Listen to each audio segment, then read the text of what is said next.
again, everyone. This is Bielen. This is Casual Conversations, a program where we talk about important issues in a casual way. And today we have a very important issue, and it's with someone who's very important to our world. And his name is Francesco LaBeouf. Hi, Francesco. How are you? Hi, Kaz. Long time no see. Thank you for the opportunity. Thank you for inviting me to your exciting show. I appreciate it very much. Thank you very much. Well, we just like to share views and important topics from people that I feel it's important for people to know about certain things. So let's begin with your background a little bit. Tell us about your story. Well, thank you, Kaz. As you well know, of course, we were colleagues when I was a senior vice president of trading, development, and multiple other divisions at the RCN Telecommunication Corporation. And we had the opportunity to work together on many activities and a lot of content and a lot of productions. But my background is one minimum common denominator throughout my entire professional career, and that is always reflecting on the importance of history and the importance of the human capital. By human capital, I mean the species being, all of us, the 7.5 billion people on Earth have in the aggregate. And whether it was as an association executive, and I've been an association executive with a number of trade associations and professional societies, whether it was in the corporate world during my tenure as senior vice president with the RCN Telecommunication Corporation, or if it was on the supplier side, as we call it, or on the service provider side, when I represented the Hong Kong Tourism Board, the meetings and exhibitions Hong Kong and the New York office, or any other entity that I have been involved with. By saying minimum common denominator, it complements my background. Born in Philadelphia of Italian parents, grew up in Italy, came back at 16, went to prep school at Devon outside of Philadelphia, and undergraduate degrees in history and political science from Dickinson College in Carlisle, Pennsylvania. I did spend a year in Bologna, attending and care of the John Hopkins Center for International Strategic Studies, the one-year program, and unfortunately never did finish the master's, but very, very proud of the liberal arts background, which gives you, I believe, flexibility and dexterity to understand and comprehend what we face with. Yeah, Francesco, it's amazing because you speak fluent in English. We just heard you there. Italian, Spanish, and also you dabble in French? I would say that I'm just proficient in French, but thank you very much. Well, I know you speak Polish, of course. That's correct. Yeah, I was born in Poland, so yes, you were. Yes, you were. Yeah, you know my background, and so the subject we want to talk about today is, I guess, hatred is a harsh word, but hatred, in today's world. So set that up for us. Well, thank you, Kaz. Again, thank you for the opportunity. I'll try to be as telegraphic and as focused as possible in the few minutes that we have. But I did want to highlight something that I've always been cognizant of. I've always focused on my entire life, whether it was through scholastic achievement or through professional achievement. And it has exacerbated a great deal more in the last 4 or 5 years, complicated, of course, by such things as the terrible COVID-19 pandemic that the world has dealt with over the last 16 months, as I counted, because I really feel that it started in very late December of 19, and we still suffer the consequences.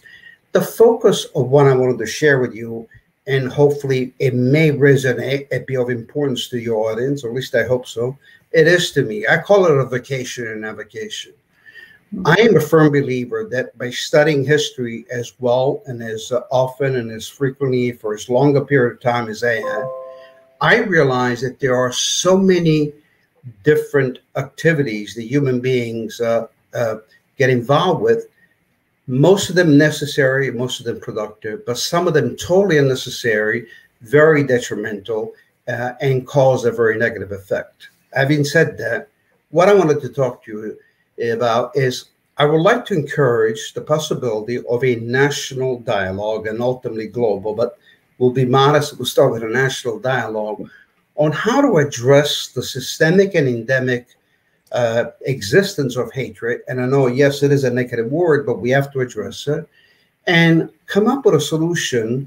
And it'll require a lot more than just you and I, my dear friend, but come up with a solution as to how to best eradicate the systemic presence of hatred in our society, and by focusing on sharing of the truth. So let me explain what I mean there, because I know it sounds very metaphysical and very esoteric, and it's not meant to be. I wish we could partner with the current administration to help advance the dialogue of this crucially important question. When I talk about hatred, I'm talking about a systemic and endemic presence where in our society there has been a schism and a separation of ideas, whereby we've come to such a period of difficult dialogue and conversation in society where we're not able to speak to each other if we have a difference of opinion without escalating to anger and frustration. But Francesco, how did that come about? I mean, you know, at least in the United States, we've always been a melting pot, has been explained to us, of different cultures, and we did look like, at least unless it was on the outside, we kind of all got along, everything was fine, and suddenly this flame kind of came up, and you know, we're all thinking we're great, we'll work with each other, you know, we're different languages. I mean, we have different, you know, people that we've worked with, we enjoy talking to them and everything, and then boom, suddenly there's this crazy hatred. Very smart question, Kaz. And I would have gone to it, but you certainly are keeping me in check and on my toes. So I'll answer it now. The reason why I feel, and again, please, I want to be humble and modest about the fact, although I've studied this crisis for many, many years, I am just one individual. Right. In answer to your direct question, I believe that the exacerbating factors and the contributing factors to this increased amount of malaise in our society is caused by four cornerstones. Number one, although we all, and I mean individual citizens as well as organizations and corporations and government entities, we all talk about the importance of diversity and inclusion, to the point whereby most organizations today feel the desire and desperate need to have a senior level person where she or he is actually someone that has a great deal of faculty and understanding of the importance of diversity. So that is one factor. We talk about it, but the lip service has not been enough. The second issue is that the systemic and endemic divisions and hatred has probably existed since the beginning of mankind. Millions of years. However, because of the explosion in the last 30 years, to be exact, of the instantaneous communication as a byproduct of the internet, as a byproduct of technology, as a byproduct of instantaneous communication from one point to another, we now know what happens and we hear people's influence instantaneously, whether it's right or wrong. Right. The third critical point of the four corners of this issue is the fact that I feel that no one feels the moral, social, ethical obligation to what was a sacrosanct belief of journalism, which is to do fact checking. As you will know, magazine publishers, newspaper publisher, television stations, broadcasters always felt the obligation to check their facts before they were shared with their readers or their listeners or their viewers.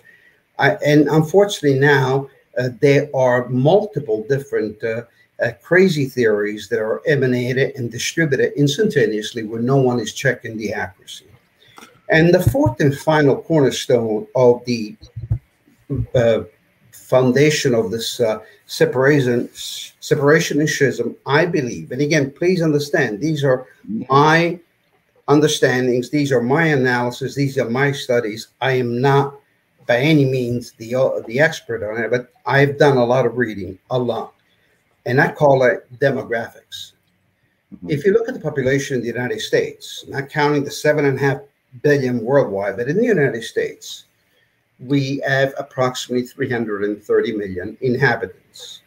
Based on the analysis of the most recent 2020 census, which are crucially important data points, it shows that there is a slowing down of the birth rate of the population. But at the same time, we do have a very, very diverse society, probably more diverse than any other industrialized nation in the world, where we have people from hundreds of different backgrounds and disciplines, whether it's socioeconomic background, geographic background, religious or spiritual background, linguistic background, as we mentioned before. Yeah. If you aggregate the four cornerstones that I'm talking about into a shell and you exacerbate it with the instantaneous communication, you're coming to a point where some conspiracy theories are advanced, they're not true.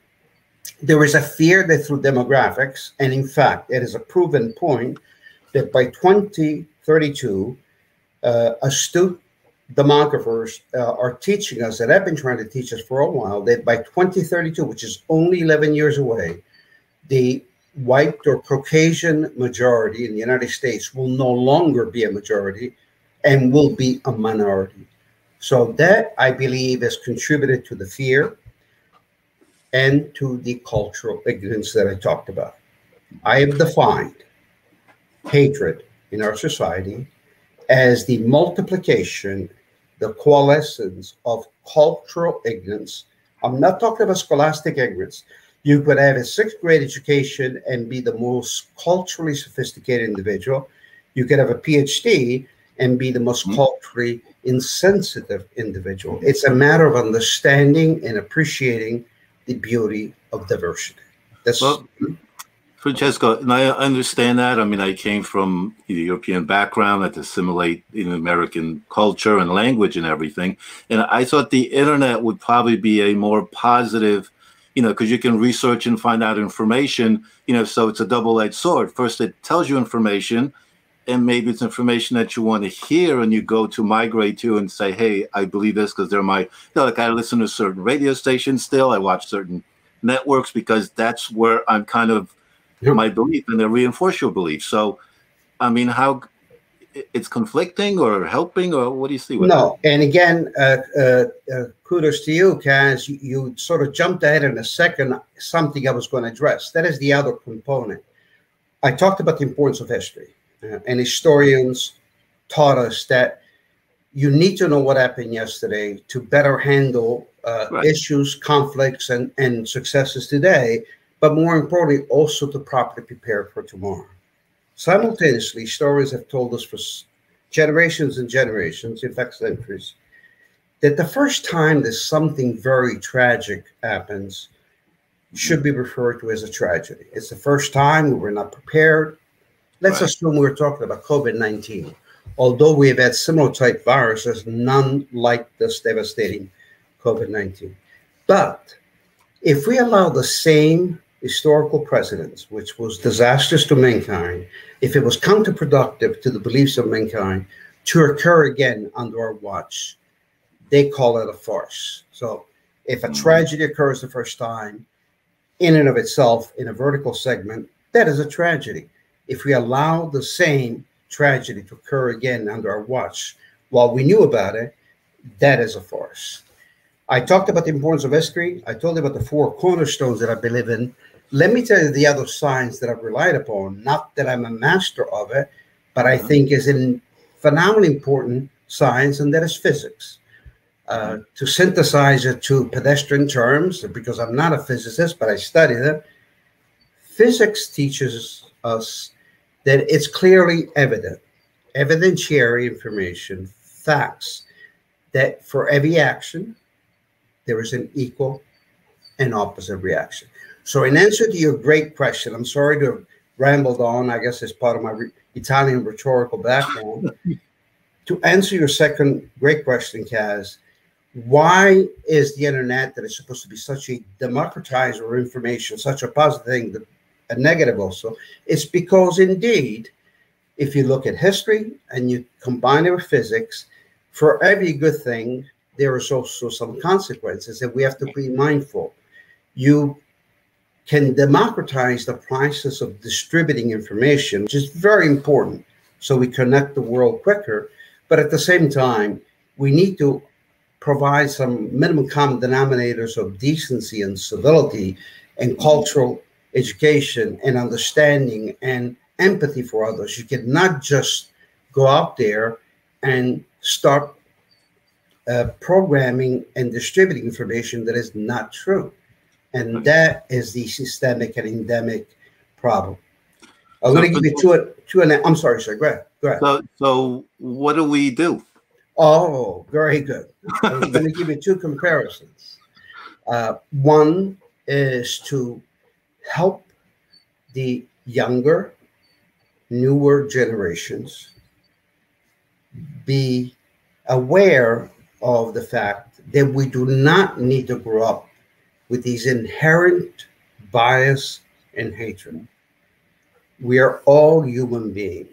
Yeah. We are all individuals that have a right to be who we are, but we also have a right to and an obligation to work within the environment of our societal group. What do? We start by educating the younger generation, as you know, demographers again, that I like to refer to because it is a very important science. Demographers have taught us that basically every 20 years there is a shift of a generation. Yep. Some systemic and endemic sources of hatred and literally passed from generation to generation, almost like a genetic inclination, almost like if you were passing a baton in a relay race. And that is part of the problem. The second thing is that we need to call out in a positive and a civilized way the misinformation and outrageous conspiracy theories that have no foundation in empirical fact or evidence. Yeah. No one has an absolute control on correct information.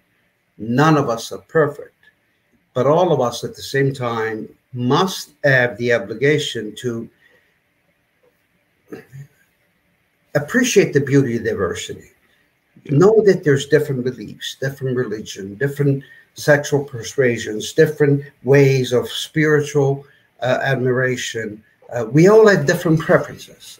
I love history and I love opera, but there are very few people that love both. So maybe I'm an odd duck myself. I don't mind being, as long as I am mindful that there are other people that have specific preferences. So in a nutshell, if you were to coalesce the points that I've tried to share, and this again, I am not the ultimate authority in this. I'm just sharing what I call a vocation and avocation. I've studied it. I have a degree in political science. I have a degree in history. I'm an avid reader, and the human capital has been a phenomenally important subject matter for me. Because of COVID, it forced me to go back and revisit some of my own notes, some of my own writings to myself that I've conceived, and I'll leave you with a perfect analysis, if you don't mind. Sure. I imagine that I had, and again, don't think that I've totally gone off the deep end. I may have, but I in my mind, as I was writing to myself an article, I imagine a dialogue with our recently departed key civil rights leader, congressman from Georgia, who contributed more to civil rights and voting rights than anybody else. If you take the teachings of what previous leaders have done, couple them with the conditions in which we live today, where we have a very separated and a high degree of schism, it's like the parting of the Red Seas, and probably even more severe than the parting of the Red Seas, not to put a biblical analysis in it. But at the same time, Kaz, none of us, and I probably have to include myself in, none of us have shown the concern and flexibility and dexterity to tone down the dialogue and be willing to listen. So in answer to your great question, Kaz, I know that we've talked about a lot of issues, but the crux of it is we have a highly divided and segregated society. We have an endemic and systemic presence of hatred that has existed since the beginning of our very young nation 245 years ago.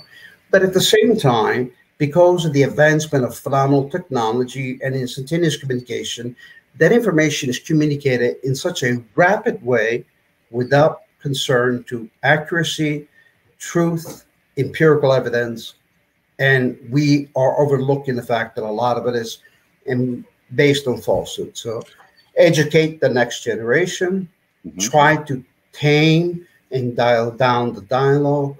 Be very receptive to someone's other opinion. There is no wrongdoing in sharing one's opinion as long as you allow somebody else. I know you're itching to say something. Well, yeah, because what I think the key thing and people forget is to just listen. A lot of times, over the last couple presidencies, even here, it's been like they go into an issue and they make this assumption, and media, whoever picks up on it, and suddenly everybody thinks that's the truth. And take time, research, listen, remember what you learned, what you might have heard, compare it, because if you don't do that, then again, you're stuck in this time warp of, well, this is what my grandparents said, or these are the stories I heard, this is the way these people are, this is the way this culture is, and and that's in your head, but you have to listen and absorb that information, and figure out, what's really working for you. I mean, like, people used to ask me, like, who am I going to vote for, or whoever I am, or party? I says, I'm for whatever is going to make our country great, move it forward. That was my answer. So let them figure out whatever the heck whatever I say or do, they can figure it out. But I'm not going to go and pick a fight because I like this or this party. It says whatever is going to make our country great, move it forward. For the time that I'm here on Earth, that'll make my life easier and my kids' life easier. That's what I'm for. Yes, sir. I'm smiling because, Kaz, all of it well said, but there's one key ingredient that I must add to it, and that is the emphasis that we're not putting. Making the country great, but great for whom? Now, there are groups out there, including those who unfortunately and violently invaded the sacrosanct grounds of the Capitol on January 6th of this year. And historians will have to deal with it for generations to come. Yeah. They feel they were doing it for making the country great, but only for them, for their little cocoon, for the little minority. Yes, making the country great, but for the greater good, which is the underlying definition of a democratic republic, is that you are working on behalf of all. We're working on behalf of all the people that reside in our great nation. We have 50 states, 7 protectorates, 330 million people. We range from a small enclave in Vermont to Wyoming to 42 million people in California, and everything in between. I mean, there's some buildings in downtown New York that probably contain more people than a town in some of the smaller states. It doesn't matter where you live, what you look like, the color of your skin, what deity you pray to, or if you don't pray at all, how do you choose to express your spirituality? How do you make your living, as long as it's legal and moral and ethical? We have to be tolerant of all different walks of life. I know you mentioned the system again, but this is critical. Whenever you hold the next dialogue with a friend in the street, or you and your lovely wife and daughters go to church on Sunday, and I know that you're very committed to your faith, when you go to church, pretend this. For 5 minutes of a dialogue with another parishioner, Kaz, I urge you, close your eyes and do not look at who you're talking to. Do not judge them by their height, their weight, the way they're dressed, what car they drove in at, what are they saying. Judge them by the fact that, like you, they're a human being. We cannot be hypocritical. We either believe in the sacrosanct belief that whatever deity you adore and pray to and revere is made us all equal, or we don't. You cannot have it both ways. The bottom line is this, Mr. Casimir Bielen. Number one, be more tolerant. I know it's a simple thing to say, and it's easier to say than practice, but if you want to practice it, you can. No one is stopping you from being more civilized, more erudite, more humane, and more affable. No one is stopping us. Number two, whenever we are hearing something that is a total falsehood, totally inaccurate, totally a conspiracy theory, a fabricated invention, in a polite way, try to tell the others. Don't scare them away, and that's part of the problem. We cannot fight them, because then they'll go away and they're not going to want to dialogue. We should use media, communication tools, the internet, in a responsible way. And unfortunately, the great majority of the internet now is not being used in a responsible way. Some of the things that I see posted are just totally inaccurate. True. But ultimately, consider this. I know how big you are as a family man. Wouldn't you want your children's children to inherit a world that is better than we have known it to be yesterday? Yeah. And to today? Wouldn't it be better for the entire world to have a much more cohesive understanding of each other's relationship? And finally, as a nation, if we truly believe, and I think we do, and I know I do, if we truly believe in the importance and a phenomenal contribution to the strength of our nation of diversity and inclusion, and it has been, that's why this country is the greatest country on earth. We have been, for 2.5 centuries, the epicenter of true democratic republic. But if we truly believe that, then we have to act like it. We cannot be hypocrites. We cannot conduct ourselves in a manner that is totally different from what we try to preach domestically and internationally. No, it's totally true what you're saying. You know, we have to all get along, as someone you know, once said, "Where do we go get along?" You know, and it's just there's so many divergence of sources hitting us that, you know, it's tough to make the right choices unless you have guidance or you know, upbringing or whatever, or just take the time and effort to actually educate yourself and do better. But thanks for being our guest, Francesco. So what did you think of this casual conversation? Was it casual? I enjoyed it very much. I thought it was a great forum. I appreciate you dedicating the time. I know how busy you are. I would encourage you to call upon me at any other time. There are multiple subjects that I follow with a great degree of passion and frequency. And again, I would only come on if I can add to the dialogue. I'm not going to waste anyone's time. Right. I'm not going to talk about a subject matter that I have no knowledge of. But I will tell you this, that if one person encourages another today, and that person encourages two more tomorrow, we establish a human algorithm where we are expanding the dialogue in a more positive way. There is no reason for the hatred. There's no reason for the violence, which is a direct byproduct of the hatred. We need to address the hatred. We need to call it for what it is. It is a combination of deep-rooted cultural ignorance and fear. The fear that the demographics are changing, not only domestically, but internationally. And we cannot be frightened or change, because otherwise we would have never accomplished as much as we already have. And we have a great deal more to do going forward. Oh, yeah. Yeah. Well, that's what life's about. I hope you found it productive.